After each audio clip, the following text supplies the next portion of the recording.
Hey friends, good morning, afternoon, evening, whatever time you are watching this video. Here it is morning. For today's video, I thought I would share how to prepare for Christmas on a single income, low income, or if you are living on a budget and wanting to do things more frugally. I have seen a few videos like this and I just thought I would share my own tips of what I'm doing to save money for Christmas 2025. And hopefully this can help you guys. Maybe it'll help to take some of the pressure off, or maybe it will just give you some money saving hacks that you didn't really think of. But over here, I talk all things motherhood, lifestyle, homemaking on a budget, and a little bit of homeschool now. And it's been a while since I've done a more frugal living sort of video. So I thought this could be fun. And I know all of us right now are starting to think of Christmas and how we can save money and all of the fun things. So let's get into it.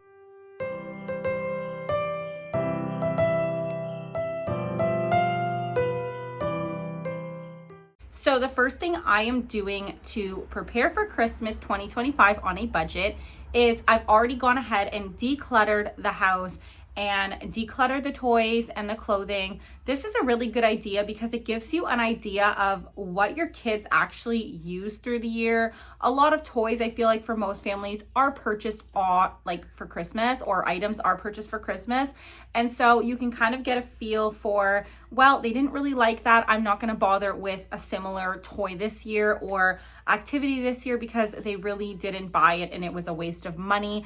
I feel like sometimes with Christmas, quantity is often sought after over quality, and I've been guilty of this as well, and I know many others probably have. It's very tempting, especially with social media. You see so much of, this person bought this massive haul and I have to do that. And a few of my friends and I have actually been talking about it this year. And, a lot of us are embracing a more minimal Christmas and a more intentional Christmas. And that is kind of where I'm at. I really want the items my kids have to be intentional. I don't want to go into debt over Christmas. I don't want to spend a load of money on Christmas for items they're not really going to use.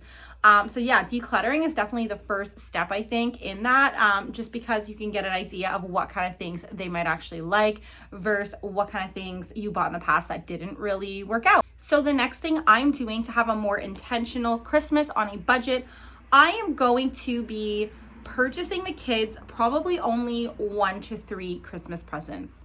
In the past, I've got a few more. I've never really gone overboard, but again, I think it's that consumerism mindset that just gets the best of us, where, last minute we're like, oh, let me add that. Let me add this. Let me add that. It's not enough. We don't have enough.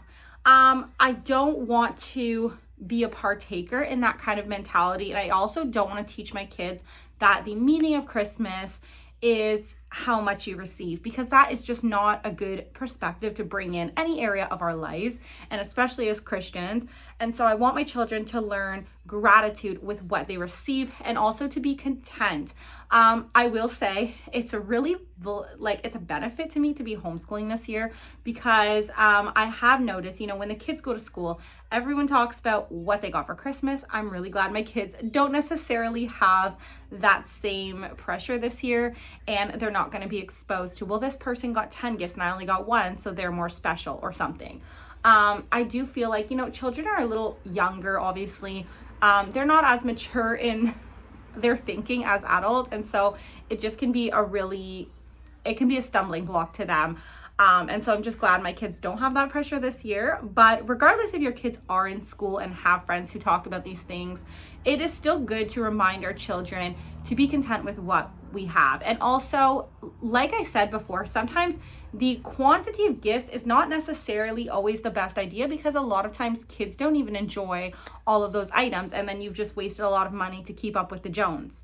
We've all been there. But I'm not doing that this year. I'm just going to get them 1 to 3 gifts, probably one item that's kind of on their wish list, like something they really want, and then maybe a few items to go with that. But yeah, that is kind of my plan for this year, keeping it very intentional with gifts and not spending money just for the sake of it. Another way to save money for Christmas, or to, make it more frugal, is, for me, I'm not going out and buying loads of new Christmas decor this year. I'm not doing it. I am buying a new tree. I've been wanting to for a while. I've been surfing the internet, finding the best deal that I can for what I'm looking for. And I was able to find one really good price at Walmart. So I am going to be buying a new tree, but I decided I'm going to just use whatever decor I have here for the most part. And I think I'm actually going to make some decor this year. For years, I've been wanting to do the dried orange garlands. So that is something on my list. I also seen a craft using pine cones from outside. So the kids and I might do that as a homeschool craft, and even the oranges, it'll be like also a homeschool craft at the same time. So yeah, we're gonna have fun with it and make some DIY decorations. I think that's gonna be super fun and it's gonna save us loads of money. Of course, I love looking at the Christmas decor. There's always super cute items, and I'm not saying I'll buy nothing, but I'm definitely going to be buying a lot less if any, you know. I think that's a really big way we can save money is by not buying loads of new decor. And, you know, we don't really need all of that, and we don't need all of that to have a good Christmas. So I'm really trying to keep the focus on Christ this year for our Christmas. I really just want the kids to, you know, if we do celebrate Christmas, I want them to have a good perspective on it and not, you know, be drawn into the commercialism. I know we all struggle with it at times, but I think it's really important to take the focus away from that, and instead, you know, put it to where the focus belongs, which is Jesus. Another way I'm going to be saving money is I'm going to plan ahead for the meals and desserts that we want to make this Christmas. And also, like, am I gonna throw a Christmas dinner? Are we gonna go out for Christmas dinner? Every year we do go to my father-in-law's for Christmas, and so Christmas Eve we already know we're gonna go there, but I may have my family over for another day, like sometime between Christmas and New Year's, and I'm gonna plan out what kind of food I'm gonna bring. My mom had the idea to do a potluck, so I think we probably will do that. But even for the Christmas baking, I don't need to bake every kind of cookie. I don't need to, you know, go overboard. We can pick one or two, maybe even three that we can enjoy without going overboard. So I think that's what I'm gonna do this year. And yeah, we don't need to buy all the candy canes, all the chocolate, all the different kinds of candies. We don't need to buy all of that. So I'm definitely being mindful of what we're going to be making as far as food goes, and also scanning my flyers, looking for those items ahead of time. Sometimes turkeys go on sale. They're on sale right now for a really good price at certain stores. And so I may even pick one up soon, maybe even this week, and throw it in the deep freezer, and it'll last and be fine. It's definitely a better idea to buy those things when they are on sale, because we know it can be quite expensive.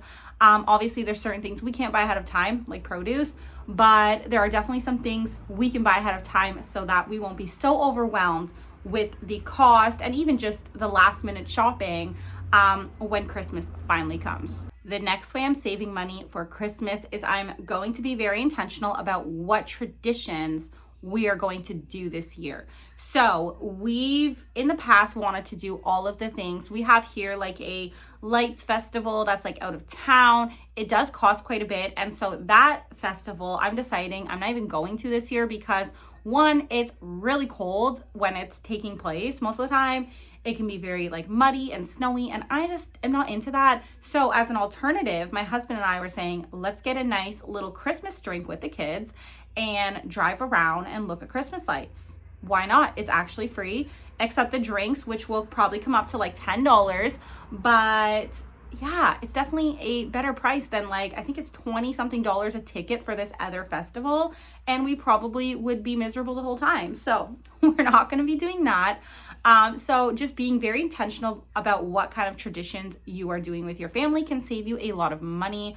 Another one I really like, I love making gingerbread houses. So I think we may still do that, but the kids don't really eat it after. So again, I don't know if we're going to do that one this year. Another one we don't do is like the night before Christmas box. I would love to, but I feel like it's a lot of money just for like a Christmas pajama. Like if I were to do that, I would get a more seasonal pajama, like maybe like a flannel print or something, just because I feel like it's kind of a waste to have like the Christmas jammies, as cute as they are, they just aren't enjoyed as long. And so if I were to do that, that's what I would do. But I really don't think I'm gonna do that. It's just not something we're gonna do. Maybe I'll find like an alternative Christmas Eve tradition to do with them.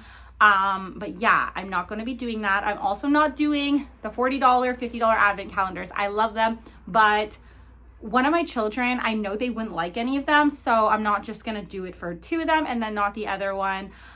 Even though I'm sure we could find an alternative. To be honest, I don't also want to spend the money. I just feel like they're going to get their Christmas gifts, but I do love the advent calendars. I think they're super fun.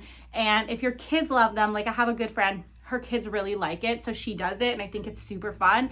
But for my kids, it's just not practical because I know they're not like super excited about like one particular thing, so it would probably just not really be worth it for us. But we will definitely do the chocolate advent calendars because those are yummy and definitely a lot cheaper. I do splurge and get the better chocolate.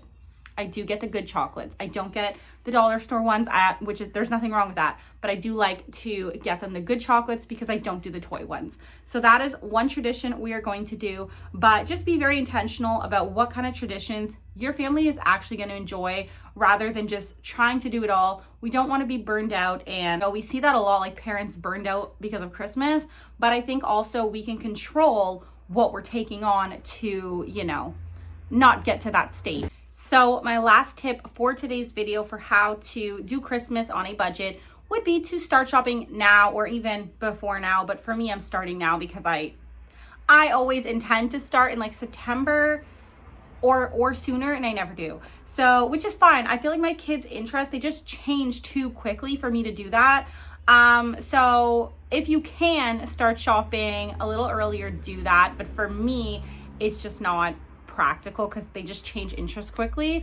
And yeah, but I am going to be starting this month. I do have the gifts saved. I just have to go ahead and order them next week. I'm excited to do that. I just wanted to kind of get a final answer from my kids and just a final idea of what to do. But now I'm pretty certain of what I'm doing, so I'm going to go ahead and do that. But yeah, if you can start shopping sooner, you will, I don't want to say you'll necessarily like save money, but you will make your life easier. Yeah. You might save money. There are Prime days, I think from October 8th to the 10th coming up. So I'm probably going to wait for the Prime days, and that will actually save me money. But in general, sometimes buying ahead of time can save you money. Sometimes it doesn't, but you'll still ease the stress of Christmas by doing so. So that is it for today's video. Thank you guys so much for watching. I hope these tips were helpful, encouraging, practical, and inspired you in some way. But thank you so much for watching. I hope you'll go ahead and hit that subscribe button, and I will see you in the next one. God bless.